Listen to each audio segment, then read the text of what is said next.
Class 11 की chemistry class है जिसमें हम आज चैप्टर 4 को देखने वाले हैं।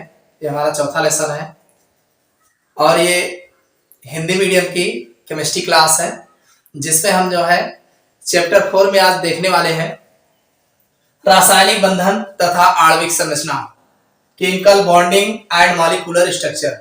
तो रासायनिक बंधन तथा आणविक संरचना के बारे में हम जो है बात करेंगे। ये हमारा लेसन है, इसको आज हम स्टार्ट करने वाले हैं।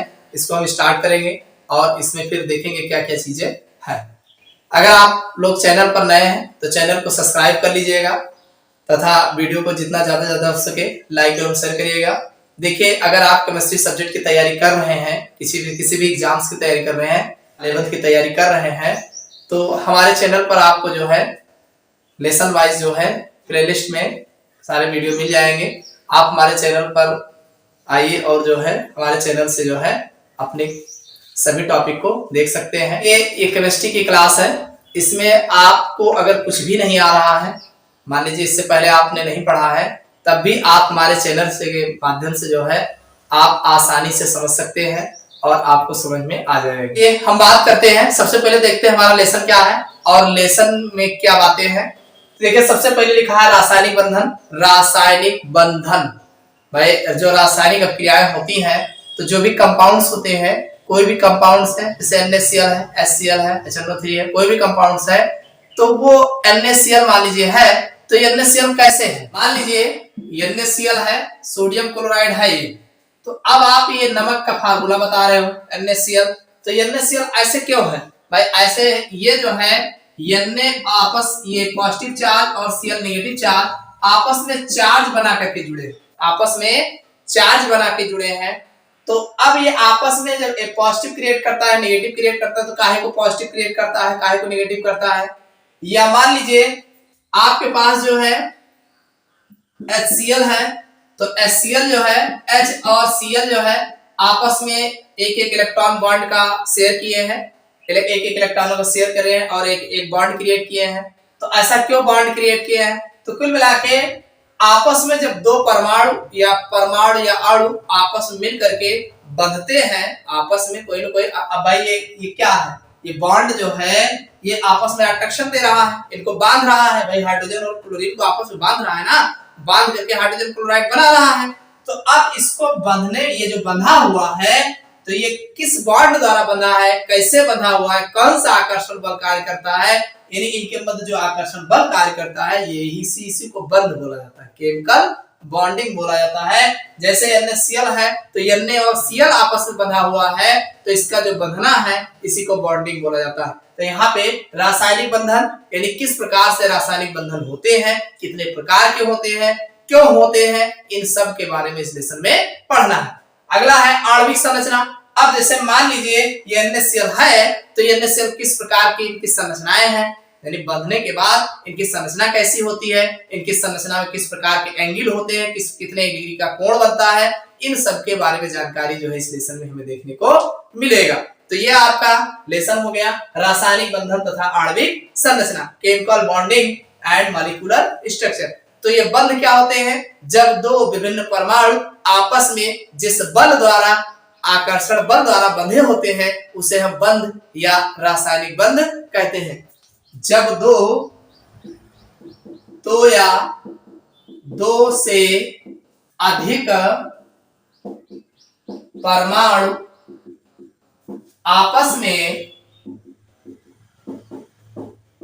जिस बल द्वारा बंधते हैं उसे बंध अथवा रासायनिक बंध कहते हैं। तो ये तो हो गया बंध क्या है। अब इसमें जो सबसे पहली बात या पहला क्वेश्चन बनता है वो है संयोजकता। संयोजकता से आप क्या समझते हैं, तो इसके बारे में हम चर्चा करेंगे। तो पहले हेडिंग डाल लो संयोजकता। जिसे वैलेंसी कहा जाता है। कि अगर हम संयोजकता की बात करें तो किसी तत्व की संयोजन करने की क्षमता, कोई भी तत्व है अगर वो किस प्रकार से कितना संयोग कर सकता है, तो संयोजन करने की क्षमता जो होती है उसकी संयोजकता कहलाती है। किसी तत्व की संयोजन यानी संयोग, दूसरों के साथ कितना संयोग कर सकता है, उसकी कितनी क्षमता है, वो उसकी संयोजकता कहलाती है। अब देखिए जो वैलेंसी है, संयोजकता को अंग्रेजी में वैलेंसी कहा जाता है। तो वैलेंसी जो शब्द है ये जो है लैटिन भाषा से लिया गया है। इसका जो है ये वैलेंसी जो है ये लैटिन भाषा से लिया गया है, और ये लैटिन भाषा में जो इसका शब्द बनता है वैलेंसिया बनता है। लैटिन भाषा में वैलेंसिया से हुई है, जिसका अर्थ है पावर अथवा कैपेसिटी। चाहे आप पावर कह लीजिए, जो वैलेंसिया है, वैलेंसिया की जो मीनिंग बताई जाती है वो पावर यानी कितनी पावर, या इसको कैपेसिटी कह सकते हैं, क्षमता कह सकते हैं। अतः अब इसके हिसाब से अगर देखा जाए तो तत्वों को बांधने की जो क्षमता होती है, तत्वों को आपस में बंधने की जो क्षमता होती है वही उसकी संयोजकता कहलाती। अब ये संयोजकता की बात जो है सबसे पहले फ्रैंकलैंड वैज्ञानिक ने दिया था। संयोजकता को सबसे पहले परिभाषित अगर किसी ने किया है तो फ्रैंकलैंड ने परिभाषित किया। फ्रैंकलैंड ने कहा कि तत्वों की बंधने की जो क्षमता होती है तत्व की संयोजकता कहलाती है। ये फ्रैंकलैंड साइंटिस्ट ने जो है बताया। ये फ्रैंकलैंड ने तत्वों की संयोजकता को प्रदर्शित करने के लिए इन्होंने एक मानक माना। हाइड्रोजन परमाणु को जो है इन्होंने मानक माना, और मानक मान करके इसकी परिभाषा जो है कुछ इस प्रकार बताई। इन्होंने क्या बताया कि किसी तत्व की संयोजकता जो है हाइड्रोजन परमाणुओं की वह संख्या है, किसी तत्व की संयोजकता जो है हाइड्रोजन परमाणुओं की वह संख्या है जो उस तत्व के एक परमाणु से संयोग करती है, जो उस तत्व के एक परमाणु से संयोग करती है। जैसे अगर बात किया जाए तो अगर हम बात NH3 की करें, जैसे NH3 है तो आप देख रहे हैं कि एक नाइट्रोजन जो है 3 हाइड्रोजन के साथ संयोग कर रहा है। तो एक देखो, अगर एक हाइड्रोजन से जो संयोग करेगा तो उसकी संयोजकता 1 होगी, 2 हाइड्रोजन से जो संयोग करेगा उसकी संयोजकता 2 होगी, 3 हाइड्रोजन से जो संयोग करेगा तो उसकी संयोजकता 3 होगी। तो यहाँ पर एक नाइट्रोजन एटम 3 हाइड्रोजन एटम के साथ संयोग करता है, तो अतः नाइट्रोजन की संयोजकता जो है 3 होगी। ये किसके अनुसार था? ये फ्रैंकलैंड के अनुसार था। ये इन्होंने अपनी संयोजकता की जो परिभाषा थी उन्होंने अपने हिसाब से बताए थे, लेकिन इनका जो ये संयोजकता का प्रदर्शन था ये ज्यादा समय तक नहीं चल पाया। क्यों? क्योंकि अब जैसे मान लीजिए भाई नाइट्रोजन की बात तो चल गई, क्योंकि इनऑर्गेनिक के लिए इनकी बात तो ठीक है, यानी संयोजकता की ये जो अवधारणा थी, ये जो डेफिनेशन थी, ये केवल इनऑर्गेनिक यौगिकों के लिए ठीक थी, लेकिन कार्बनिक यौगिक में जैसे ही इनका प्रयोग किया गया वहां पर ये तुरंत जो है फ्लॉप हो गए। जैसे अगर देखा जाए तो अगर हम बात CH4 की करें तो मेथेन में अगर देखा जाए तो कार्बन की संयोजकता जो थी, कार्बन की संयोजकता जो है अगर इनके अनुसार देखा जाएगा तो 4 होगी। भाई कार्बन CH4 में C की संयोजकता 4 होगी, लेकिन अगर इसी तरीके से C2H6 में देखा जाए, C2H6 में अगर बात करें तो कार्बन की संयोजकता कितनी बनेगी? भाई 2 है, 6 है तो 3 आ जाएगी। इसी तरीके से C2H4 में अगर देखा जाए, भाई अगर इसमें देखा जाए तो कार्बन की संयोजकता जो बनेगी तो 4 है तो 2 हो जाएगी। तो इस प्रकार से अगर C2H2 में देखा जाए तो कार्बन की वैलेंसी कितना आ जाएगा? 1 आ जाएगा। तो देखिए अब क्या कार्बन की भी वैलेंसी अलग अलग होती है? नहीं होती है, कार्बन की वैलेंसी फिक्स है जो 4 होती है। तो इस तरीके से इनऑर्गेनिक के लिए तो इनकी बात सही थी, कार्बनिक यौगिकों में संयोजकता की यह परिभाषा जो है लागू नहीं हो सका। तो यह तो थी संयोजकता। अब हम बात करेंगे, सबसे पहले हम जान लेते हैं संयोजी इलेक्ट्रॉन्स क्या होते हैं। सबसे पहले जानते हैं संयोजी इलेक्ट्रॉन,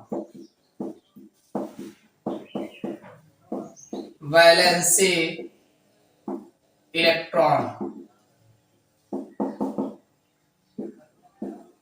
सबसे पहले हम संयोजी इलेक्ट्रॉन को जान लेते हैं, क्योंकि बगैर इसको जाने आप कुछ कर नहीं पाओगे। अगर हम बात करें संयोजी इलेक्ट्रॉन की तो देखिए कोई भी परमाणु है तो परमाणु को, हर एक परमाणु का जो बाहर वाला सेल होता है, बाहर वाला कोष होता है, तो बाहर वाले कोष को हम जो है संयोजी कोष कहते हैं, तथा उसमें जितने इलेक्ट्रॉन पाए जाते हैं उन्हें हम संयोजी इलेक्ट्रॉन कहते हैं। अब चूंकि बाहर वाला कोष ही रासायनिक बंध बनाने में भाग लेता है, भाई किसी भी परमाणु के बाहर वाले जो कोष होते हैं वही रासायनिक बंध बनाने में भाग लेते हैं, तो वही जो है संयोजी कोष कहलाते हैं तथा उसमें जो इलेक्ट्रॉन्स होते हैं उन्हें हम संयोजी इलेक्ट्रॉन्स कहते हैं। जैसे सपोज करिए अगर हम पोटेशियम की बात करें, ये 19 होता है, तो 2 8 10 8 18 और 1 19। अगर हम बात करें तो इसका इलेक्ट्रॉनिक विन्यास जो सामान्य होगा 2 8 1 होगा। अब आप देख रहे हैं इनके बाहर वाले कोष में 1 इलेक्ट्रॉन है, तो अतः इनका जो संयोजी इलेक्ट्रॉन होगा, संयोजी इलेक्ट्रॉन होंगे वो 1 होगा। भाई इनके बाहर वाले कोष में 1 इलेक्ट्रॉन है तो इनका संयोजी इलेक्ट्रॉन 1 होगा। अगर हम बात क्लोरीन की करें जो परमाणु क्रमांक 17 होता है, तो 2 8 7। अगर इसके संयोजी इलेक्ट्रॉन्स की बात करें तो चूंकि इसके बाहर वाले कोष में 7 इलेक्ट्रॉन है, तो अतः इसका जो संयोजी इलेक्ट्रॉन होगा, संयोजी इलेक्ट्रॉन की जो संख्या होगी बराबर 7 होगा। भाई इसके बाहर वाले कोष में 7 इलेक्ट्रॉन है। भाई रासायनिक अपक्रिया होगी, बंध बनाने में कौन भाग लेगा? बाहर वाला ही तो भाग लेगा कि अंदर वाला भाग लेगा? भाई जो बाहर इलेक्ट्रॉन्स होते हैं वही इलेक्ट्रॉन जो है रासायनिक प्रक्रिया में, रासायनिक अपक्रिया में, लेन देन में सहभाग करते हैं। तो जो सहभाग करते हैं उन्हें हम संयोजी इलेक्ट्रॉन कहते हैं। अब अगर देखा जाए तो ये संयोजी इलेक्ट्रॉन जो होते हैं, भाई बाहर वाले जो इलेक्ट्रॉन है ये 2 प्रकार की भूमिका में। ये संयोजी इलेक्ट्रॉन जो होते हैं, संयोजी इलेक्ट्रॉन 2 प्रकार के होते हैं। ये संयोजी इलेक्ट्रॉन 2 प्रकार के होते हैं। पहला है बंधी संयोजी इलेक्ट्रॉन और दूसरा है अनाबंधी संयोजी इलेक्ट्रॉन। देखो जो बंधी होता है बॉन्डिंग इलेक्ट्रॉन बॉन्डिंग बोला जाता है, और अनाबंधी को नॉन बॉन्डिंग बोला जाता है। देखो अब जैसे जो इलेक्ट्रॉन बंध, जैसे मान लीजिए ये 7 इलेक्ट्रॉन्स हैं, तो 7 इलेक्ट्रॉन्स में सब के सब तो बंध बनाने में भाग लेंगे नहीं, कुछ भाग लेंगे कुछ नहीं भाग लेंगे। तो जो इलेक्ट्रॉन्स बंध बनाने में भाग लेगा वो बॉन्डिंग होगा, और जो इलेक्ट्रॉन बच जाएगा बंध बनाने में भाग नहीं लेगा उसे हम नॉन बॉन्डिंग या अनाबंधी संयोजी इलेक्ट्रॉन कहते हैं। और इसी को लोन पेयर बोला जाता है। इसी को जो है नॉन बॉन्डिंग इलेक्ट्रॉन्स को लोन पेयर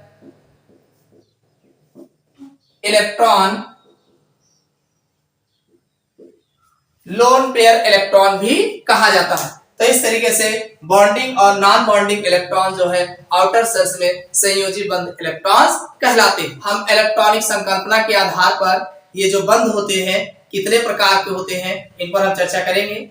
वीडियो बहुत ज्यादा लंबी हो जाएगी, इसलिए इस क्लास में बस इतना है, फिर अगले क्लास में बताएंगे।